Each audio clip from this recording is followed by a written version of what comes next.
If taking photos for eBay feels like it takes forever, then you're gonna love this one because in this video, I'm showing you the photos that you actually need to take for your clothing listings that are fast, simple, and clean. We're talking photos that buyers trust, that algorithms love, and where sales come from without spending tons of extra time having fancy equipment or over editing. And just for context, my name is LeeMeier. I've made over 100,000 net profit selling used clothes online. And I help people build systems to make more money and faster sales by keeping things simple and repeatable. So everything you're about to see is exactly what I use in my own reselling business, not just theory.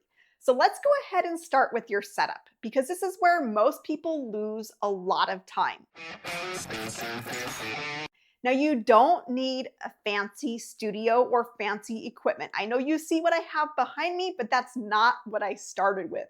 What you really need is a workflow and a workspace that fits for you. All that you really need is your phone and a light colored background and some good natural daylight. That's it. And if you can, set your photo station up once and leave it. If you're having to set up and tear down every single time, that's gonna add an extra deterrent and extra time that takes away from getting items photographed and listed. Once you've got that spot dialed in, if you're able to do that, everything is gonna get easier. Now for me, when I was first getting started, I didn't have a dedicated space and I was having to set up and tear down every single time. If you have to go this route, then that should be a last resort, but you can still make it work. Now, before we get into the examples, I've got a free resource that ties perfectly into this. If you want your listings to show up higher in search results and sell faster, then I've got a free keyword list for you. You'll find it down in the description below this video, but it's one of the things that has helped me hit the $100,000 mark selling clothes online. It's 100% free and you'll find it linked right below this video under keyword freebies. All right, so let's go ahead and get into the photos. Now, you don't need to have a fancy camera. Your phone is gonna be enough. Just make sure that it's set up to take pictures in square mode because that's what all of the platforms are set to show. And if you're taking photos in a regular rectangular ratio, they're not gonna look right on the platforms and you're not gonna be able to maximize your space. Another thing when it comes to your photos and taking them with your phone is being able to adjust the brightness right from your phone. On the iPhone, you can just tap the screen and you're gonna see a sun come up that's going to allow you to be able to make your photos brighter or darker as needed. Some quick additional tips for taking photos: avoid harsh shadows, avoid applying any sort of filters or over editing. Buyers want an honest, accurate look, not a photoshopped item. Okay, so let's run through the essential photos that you need using a shirt as an example. And this is gonna work for anything that is a dress or a top, a button-up, or a coat. Now for these types of items, I like to use a mannequin. That's what I have. I did invest in a mannequin after about 2 years of doing this. If you're not quite to that point yet, then you can hang it on a hanger and put it on a hook on the wall or over a door. And you're gonna wanna make sure that your item is fully smoothed out, that any buttons are buttoned up, that the color's laying flat. You wanna showcase your item to the fullest of its potential. And you're gonna take that main photo front on and fill up the whole screen of that square photo. From here, I like to spin my mannequin and get another photo from the side to get another angle. At this point, I'm also looking for any details that I want to take close-ups of: lace or fringe or tassels or beadwork. Don't be afraid to get too close. Your buyer needs to see what those look like up close and personal. From here, I spin it again and get a picture of the back. The other photos that you're gonna wanna make sure to take are of the brand tag as well as the fabric or the care label. If it says 100% cotton or linen or silk, go ahead and take that. That's gonna eliminate a lot of customer service questions because everybody wants to know what the material is. And as far as the brand tag, that's your credibility shot. That's what builds trust with buyers fast, and they know exactly what they're getting when you give them that brand label. Now, 2 other photos that a lot of other resellers like to take our photos with the measurements using a yardstick that is in the photographs. If you're doing this for a top or a dress, you're gonna wanna make sure that that is laying flat and not hanging or on a mannequin because you're not gonna get the best results. And for that, you're gonna wanna make sure that you get a measurement from armpit to armpit, as well as the length from shoulder to hem. Another measurement that you're gonna wanna get when it comes to men's big and tall tops is also the sleeve length. Before I started including this as a new reseller, I started getting a lot of questions, and I realized that this is a big pain point for tall people, something I know nothing about. I personally find it easiest just to take measurements later and put it in the description, but I know a lot of resellers like to show it in their photos. If you do show it in your photos, I recommend having it in the photos as well as the description.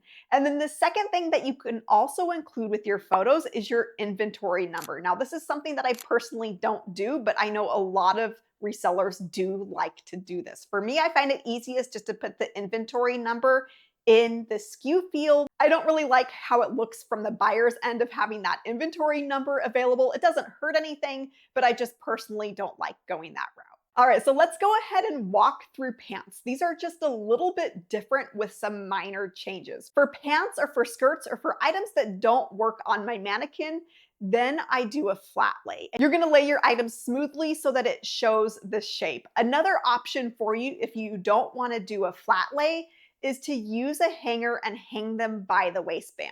Now, I know some sellers do have a special setup to do a flat lay that's actually somewhat vertical, so you're not having to bend over and do it on a floor or on a tabletop. For me, I haven't built this yet, and it's currently a way to get some really good exercise. Now, for the main photo, I like to get full on of the front of the item, showing the whole item. That means if it's a pair of jeans, I'm taking a photograph of the whole thing, not just a portion of it. After that main photograph, that's where I zoom in and then get a photograph of the upper half and then one of the lower half. From here, I flip the item over and repeat the process on the back, the whole thing, and then the upper half and then the lower half. This changes a little bit when it comes to a smaller item like a pair of shorts or a mini skirt. There's no reason to get an upper half or lower half because there really isn't a lower half there. And just like with tops, you're gonna wanna make sure to take pictures of any kinds of details. Something extra that I like to include, especially with jeans, is photographs of where wear is common. Where, like the crotch, the knees, and the cuff. Even if there's not any wear there, I wanna convey that to the buyer. And just like with tops, you're gonna wanna get a photograph of the brand label as well as the fabric or care tag. Now with jeans, there's an extra label usually at the back of the waist. Go ahead and get a photograph of that as well. Now, one thing that applies to both photos that I just realized I missed for the tops, but it applies to both tops as well as bottoms, is to go ahead and get a close-up of the fabric. Just really zoom in so that your buyer's able to see exactly what they're getting. They're able to see the weave, the texture. They're able to see what it feels like because they don't have the luxury of being there in person. And you're filling that gap by providing those close-up photos. And I can tell you that a lot of resellers aren't doing this, but it is extremely helpful from the buyer's end. Like with tops, you could go ahead and include photographs with the yardstick as well as the inventory number. And for those measurements, when it comes to pants or for skirts, you're gonna wanna get an across the waist measurement. And for pants and shorts, you're gonna wanna get the inseam as well as the rise. Now, a few extra tips if you wanna speed this up even more, go ahead and pick out your items before you go and do your photo session. Have all of your items lined up ahead of time so that you're not having to make a decision in the moment. And put like items together. Flat lays, for example, separate from items that are gonna be put on a mannequin. And for me, having a male and female mannequin, I like to separate my items one step further and have a pile of women's items and then a pile of men's items. And I typically work in about 10 items in a batch. I find that's pretty quick to get through, about 15 minutes when I'm not having to think, and always move from left to right. Grab the item on, take the photograph off, and in the off, that is where my items are getting piled up that are then going to get moved over to my listing station.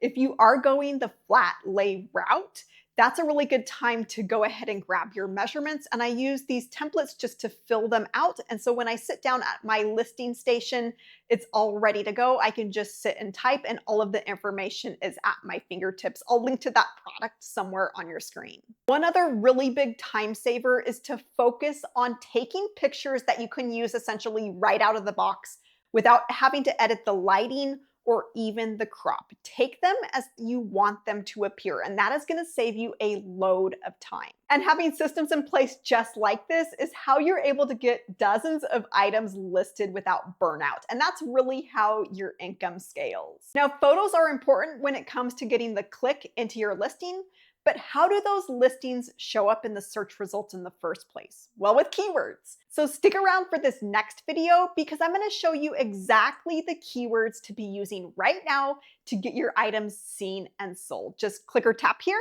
and I'll see you there.